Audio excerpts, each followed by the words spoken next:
Meus irmãos, quero com alegria cumprimentar a todos com a paz do Senhor. Vamos, sem perca de tempo, ler um texto, 2 versículos da Bíblia, escrita a carta aos crentes hebreus. Você, por favor, lê para mim, capítulo de número 9, verso de número 12.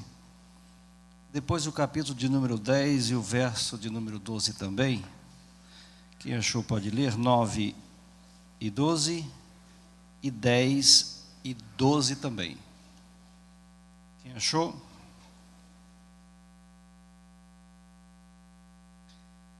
Nem por sangue de bodes e bezerros, mas por seu próprio sangue. Entrou uma vez no santuário, havendo efetuado uma eterna redenção. O 12, 10 e 12. Mas este, havendo oferecido um único sacrifício pelos pecados, está assentado para sempre à direita de Deus. Amém. Sente.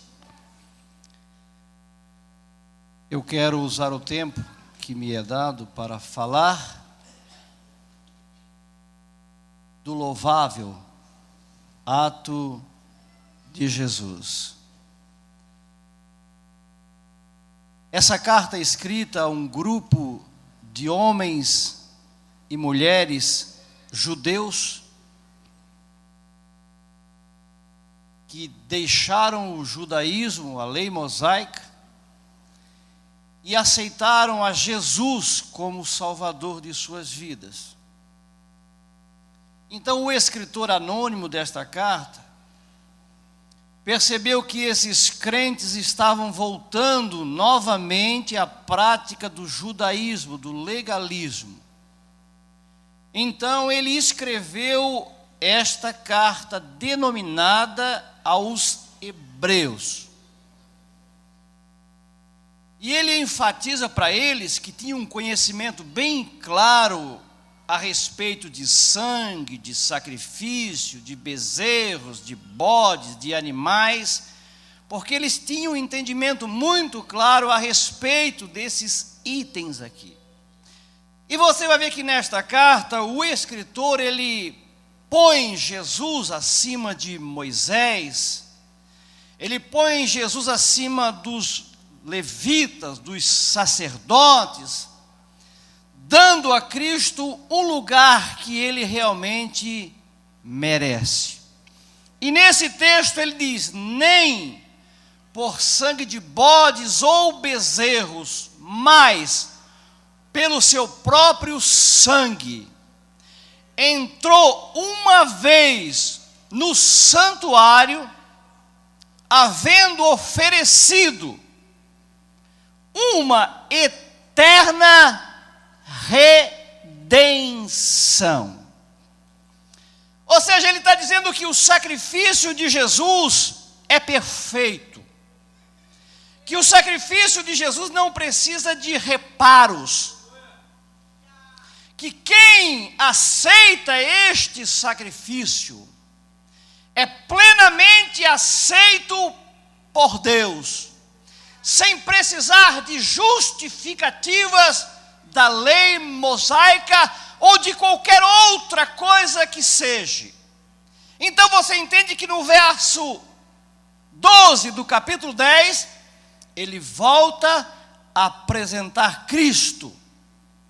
Mas este, havendo oferecido um único sacrifício pelos pecados, assentou-se para sempre à direita de Deus.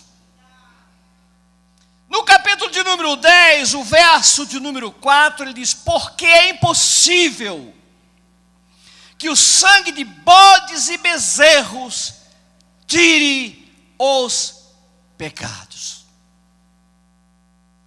Quando eu olho para aqueles 2 grupos de salvos, que não estão mais aqui na terra, mas que estão no céu agora, tanto do capítulo 5 e verso 9, como do capítulo 7 e 9 também.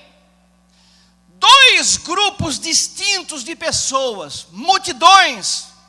O verso 9 do 7 diz: depois dessas coisas olhei, Eis aqui uma multidão que ninguém podia contar, de todas as nações, tribos, povos, línguas, que estavam perante o trono e perante o Cordeiro, trajando vestidos brancos e com palmas em suas mãos.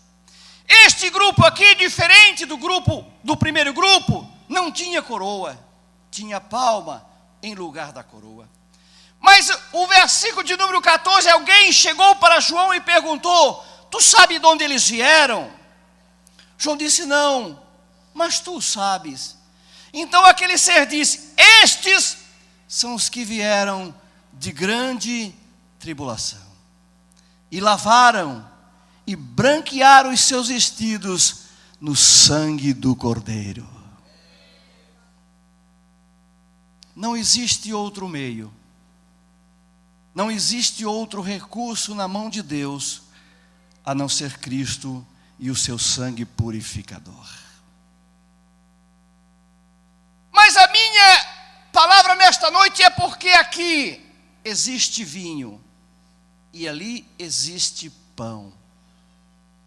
Então eu me lembro da passagem de Mateus 26 e 28, quando Jesus diz para os discípulos: porque isto é o meu sangue, o sangue da nova aliança que é feita por vós. O meu sangue vai ser derramado por muitos, para remir, perdoar pecados. Eu não sei de que forma você olha, ou que você entende o sacrifício de Jesus.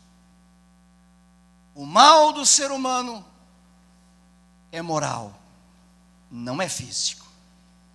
O problema do homem é a sua condição moral perante Deus. Eu olho para o capítulo 9 de Marcos, ou de Mateus, verso 2. E o texto diz: e vendo Jesus a fé deles, disse ao paralítico: filho, tem bom ânimo, perdoados são os teus pecados. A primeira necessidade que Jesus viu na vida daquele homem, que era um homem paralítico, não era a sua deficiência física, mas a sua condição moral. Primeiro ele perdoou o pecado. Então no verso 6, Mateus registra: para que saibais que o Filho do Homem tem poder na terra para perdoar pecado, disse ao paralítico: levanta, toma a tua cama e vai para a tua casa.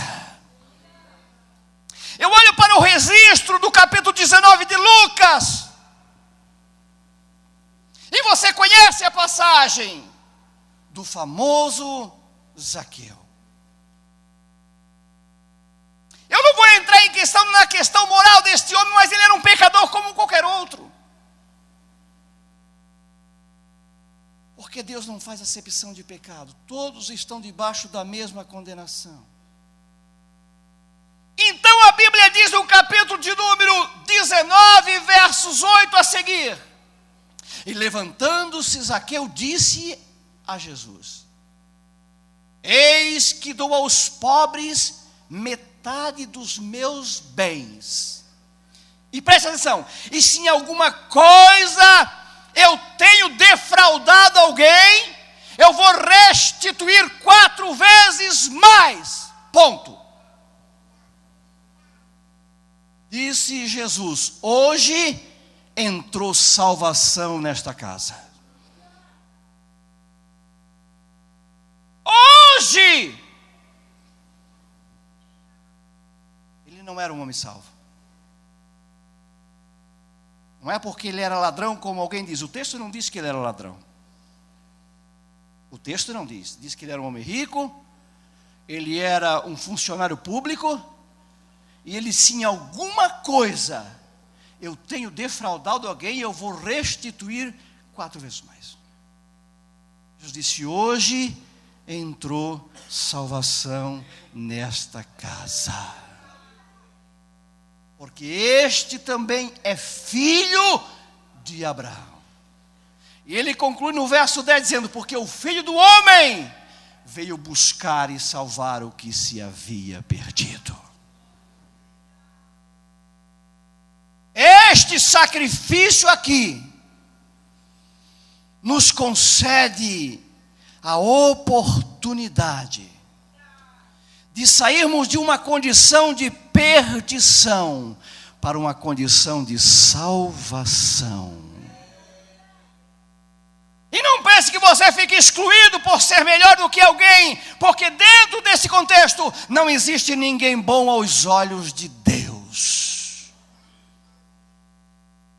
Bom são aqueles que acreditam em Jesus. Bom são aqueles que confiam nele e no seu sacrifício. E quando eu olho para o capítulo de número 5 de Romanos, verso 10. E sabe o que o texto diz? Porque se nós, sendo inimigos. Sabe o que é um inimigo? Você ter um inimigo? Por que inimigo? Porque inimigo não tem relacionamento. Duas pessoas que não se dão, não conversam, não sentam junto, não sentam na mesma mesa, e alguns nem cruzam no mesmo caminho. Porque se nós, disse o apóstolo, ele não se excluiu sendo um judeu, porque ele disse: a mim, o menor de todos os santos, me foi dada esta graça. A ele, o menor. A mim, que dantes fui blasfemo, perseguidor e opressor, mas alcancei misericórdia, porque fiz ignorantemente na incredulidade. E no verso 15 do 1, do texto que eu estou citando aqui de 1 Timóteo, ele diz: porque Jesus, esta é uma palavra fiel e digna de toda aceitação, que Cristo Jesus veio morrer pelos pecadores, do qual eu sou o principal. Imagine se esse homem se considerava um pecador. Imagine nós, eu e você. Quando ele escreve uma carta para a igreja de Filipenses, falando da sua conduta moral e religiosa, no capítulo de número 3, verso 5, ele diz: quanto mais eu, circuncidado ao 8º dia, da linhagem de Israel, da tribo de Benjamim, hebreu de hebreu, segundo a lei fui fariseu, segundo o zelo, perseguidor da igreja, segundo a justiça que há na lei, perfeito. Mas quando ele olhou para o sacrifício de Cristo, sabe o que ele disse? Mas o que para mim era ganho, o reputei o perca por Cristo. E considero todas as coisas como esterco, para que eu possa ganhar a Cristo Jesus.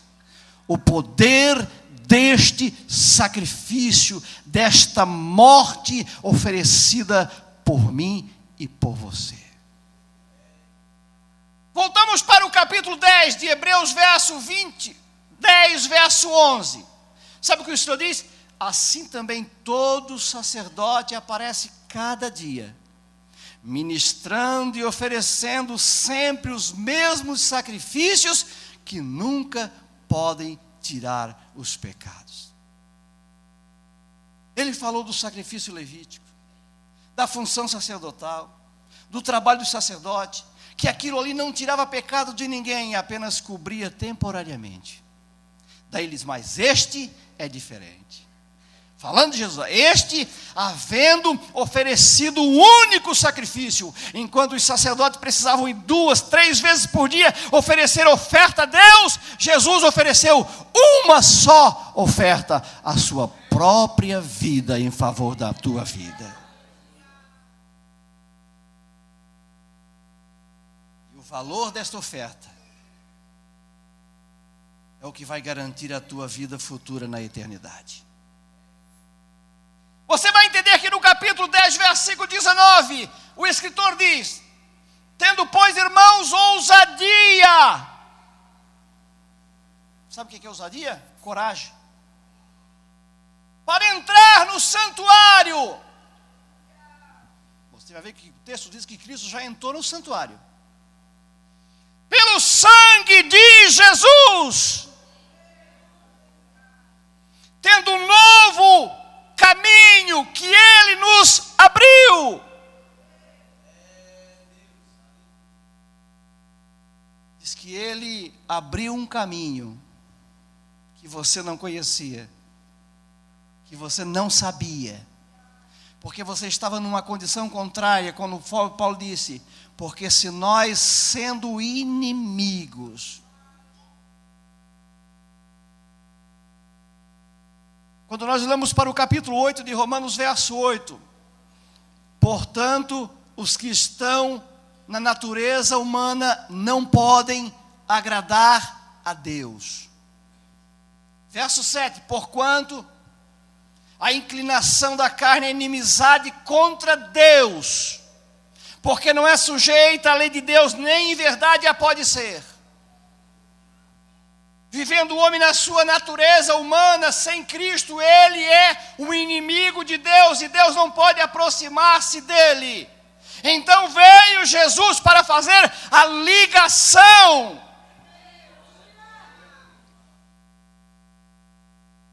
Quando o escritor aos Hebreus, lá no capítulo 12, versículo 24, ele disse, a Jesus, mediador de uma nova aliança, e o sangue da aspersão, que fala melhor do que o sangue de Abel. Agora imagina você que se o sangue de Abel clamou da terra, pedindo que Deus fizesse justiça, imagina o sangue de Jesus.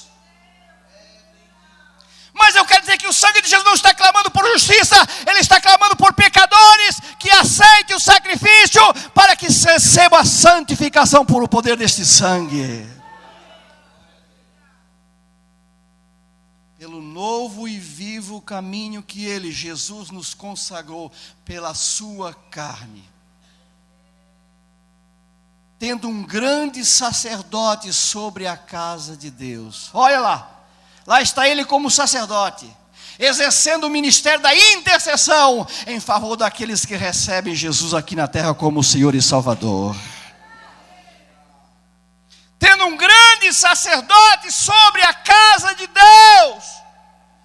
Daí ele incentiva os crentes dizendo, chegamos com verdadeiro coração, inteira certeza de fé, tendo os corações purificados da má consciência e o corpo lavado com água limpa. Quantos têm o corpo lavado com água limpa? Não só o corpo, a alma, o coração. O sangue de Jesus tem o poder de purificar. Mas escute você aqui, o verso de número 9, o verso de número 12 eu citei. Daí no 13 ele disse, olha, se o sangue de um bode ou de uma novilha tem poder de transformar ou de santificar o imundo em santo. No verso 14, quanto mais o sangue de Cristo, pelo Espírito eterno, se ofereceu a si mesmo imaculado a Deus, purificará as vossas consciências, para que sirvam o Deus vivo.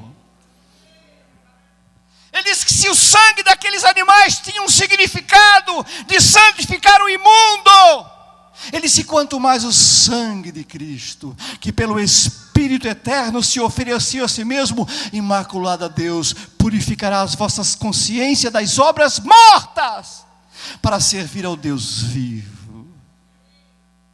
Quantos estão servindo o Deus vivo? Quantos estão servindo o Deus vivo? Quantos estão servindo ao Deus vivo? Quando você comer este pão, e você tomar este vinho, você está celebrando. Você está celebrando esta conquista, esta vitória. Você está dizendo para Deus, sair de uma condição de pecador para uma condição de filho. E sabe por que Deus fala em filho? Jesus é chamado na Bíblia de filho de Deus. Ele aqui é falado de filho de Deus porque tem a mesma natureza de Deus. Então a Bíblia o chama de filho. por pertencer à mesma natureza de Deus. Vários textos da Bíblia dizem que Jesus é Deus, o qual, sendo o resplendor da sua glória e a expressa imagem da sua pessoa, havendo feito mesmo a purificação dos nossos pecados, assentou-se à direita da majestade nas alturas. Falando de Jesus. Agora a Bíblia diz em João, no Evangelho de João 1:12, a todos quanto o receberam, deu-lhes o poder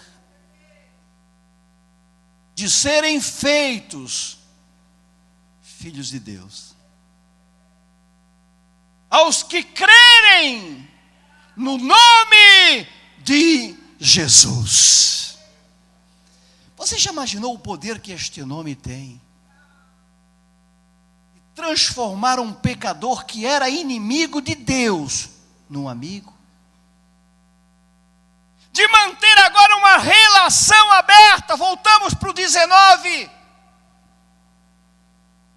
e 10 de Hebreus. Tendo, irmãos, ousadia para entrar no santuário. Agora ficou um caminho aberto onde o homem pode entrar no santuário a qualquer hora, em qualquer momento, e falar diretamente com Jesus. Sabe por quê? Porque ele é o mediador de uma nova aliança. E quando Paulo escreve para Timóteo 2:5, ele disse: há um só Deus e um só mediador entre Deus e os homens, Jesus Cristo, homem. E no verso 22, chegamos com verdadeiro coração. Deus nos incentiva a chegar com verdadeiro coração e inteira certeza de confiança. Não precisa ter medo. Você está na condição de filho, se o realmente recebeu como Salvador. Deus olha para você na condição de filho. E quando ele fala que você é filho, ele está dizendo que você tem a mesma natureza que ele tem.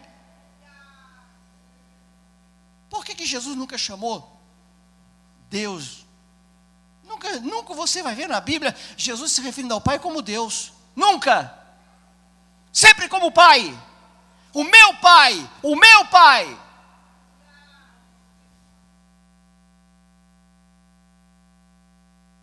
E a todos quanto receberam Jesus, o seu sacrifício, Deus agora o recebe como filho.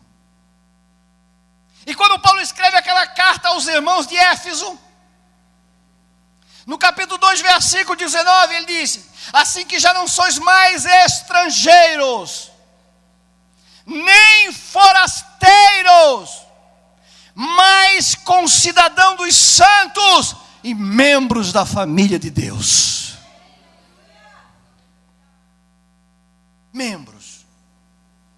Membros da família de Deus. Quando Jesus ressuscitou, a Bíblia registra, Mateus 28:10. Sabe o que ele disse para as mulheres dizer para os discípulos? Vão e dize aos meus irmãos que vocês vão para a Galileia, porque lá eu vou me manifestar entre eles. Que intimidade, né? Que relação de intimidade. Vai e diz para os meus irmãos. Jesus chamou os discípulos de irmãos, membros da mesma família. A que família você pertence? Eu pertenço à família de Deus. Não por qualidade, não por mérito, mas por fé. Fé no quê? Fé neste sacrifício que ele ofertou a Deus. E vou chegar no céu, não por obras, por graça e favor. Como aquelas 2 grupos de pessoas chegaram no céu também, através de um caminho só, de Cristo e da sua morte e do seu sangue remidor. E cantava um novo cântico dizendo: digno és de tomar o livro e de abrir o selo, porque foste morto e com teu sangue compraste para Deus homens de toda tribo, língua, povo e nação, e para o nosso Deus fizesse reis e sacerdote, e eles reinarão sobre a terra.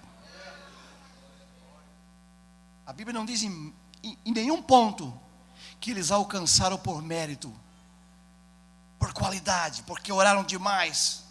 Não. A Bíblia dá ênfase ao sacrifício de Cristo.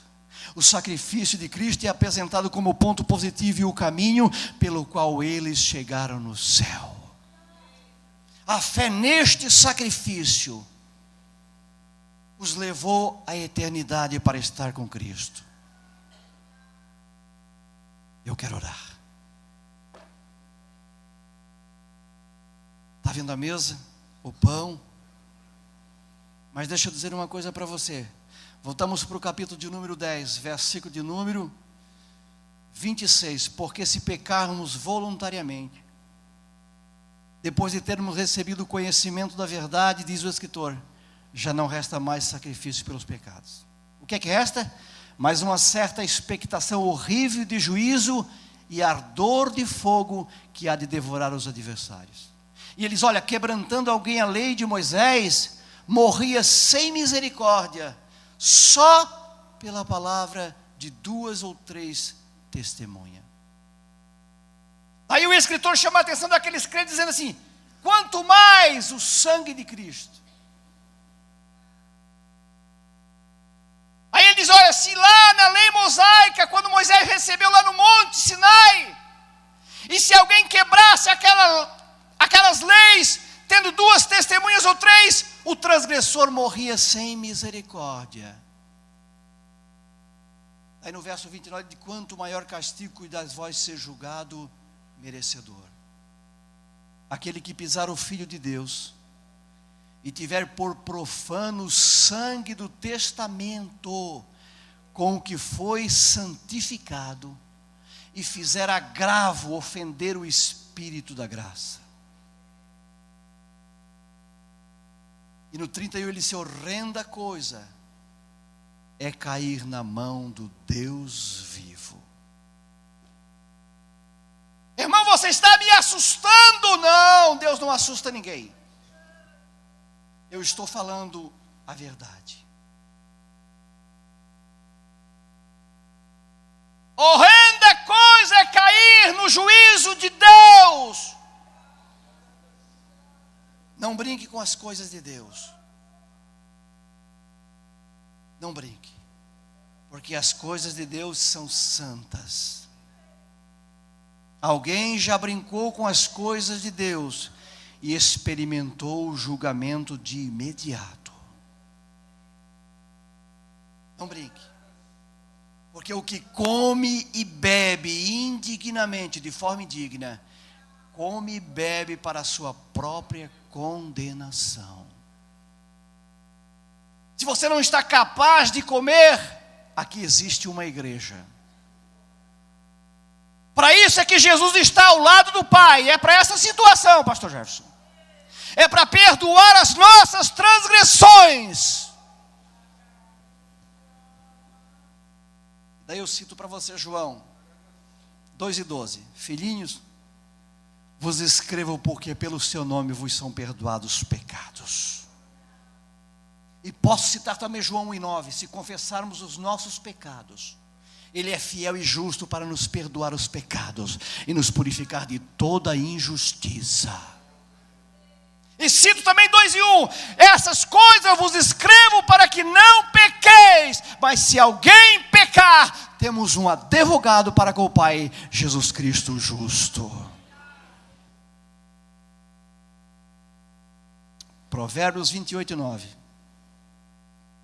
Aquele que encobre a sua transgressão nunca prospera. Ponto. Mas o que confessa e deixa alcança misericórdia. O poder deste sacrifício ainda está válido. O poder deste sangue ainda é real e verdadeiro. João escreve no Apocalipse 1:5: aquele que nos ama e no seu sangue lavou os nossos pecados. Fique de pé. Apocalipse 22:15, o 14, né? Bem-aventurado aqueles que lavam as suas vestiduras no sangue do Cordeiro, para que tenham direito à árvore da vida e possam entrar na cidade pelas portas. Vamos orar?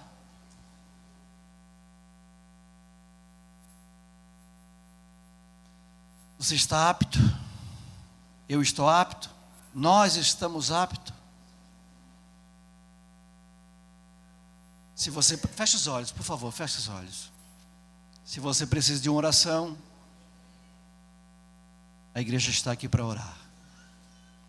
Tudo que ligares na terra será ligado no céu, e tudo que desligares na terra será desligado no céu. Que esta igreja concordar aqui, o céu diz amém. Vamos orar? Feche os olhos, vamos orar. Querido Deus e Pai, sobre o poder do nome de Jesus, nós queremos orar.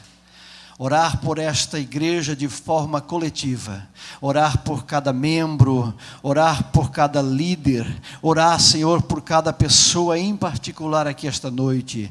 Nós vamos participar do pão, nós vamos participar do vinho, que são símbolos, Senhor, do teu corpo e sangue, que nós possamos comer de forma digna esta noite, e que as nossas confissões sinceras possam alcançar perdão diante de ti esta noite. Venha perdoar as minhas transgressões, venha perdoar os meus pecados, Senhor, para que eu possa comer de forma digna e tomar também o vinho de forma digna, e eu não seja imputado como pecador, Senhor. Ó, perdoe os pecados daqueles que estão confessando de forma digna, com coração sincero, este sacrifício santificador, a tua oferta apresentada a Deus, Senhor, pura e santa. Nós confiamos neste sacrifício, nós confiamos na tua missão gloriosa, Senhor, em favor dos homens aqui na terra. Perdoa pecados nesta noite, se houver confissão sincera de coração puro, Senhor, é a minha oração no nome de Jesus.